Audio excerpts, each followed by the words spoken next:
Okay, so step one is to remove the power cord from the existing fixture. To do that, remove the two top screws on the top cover. As you see here, once the top screw is loose, you'll be able to pop the top cover up, and then from there you should be able to pull the power cord out and disconnect the harness.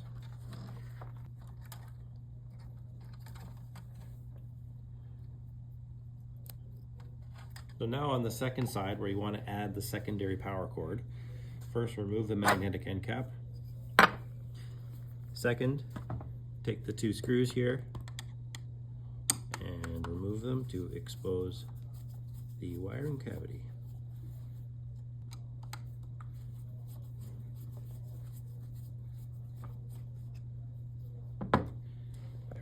Remove door, using a little bit of persuasion from a screwdriver. Okay, next step is to make room for our two power cables. To do so, use some pliers and bend off these flanges. It'll only take a couple bends back and forth until the flanges are removed.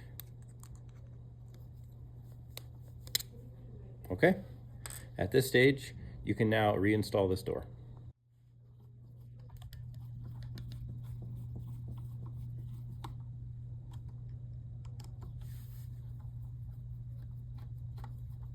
On the second side, again, remove the screw to release the top cover.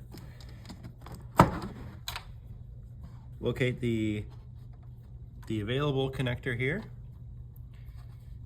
as well as locate the ground wire. So pull those out, bring in your second power cord,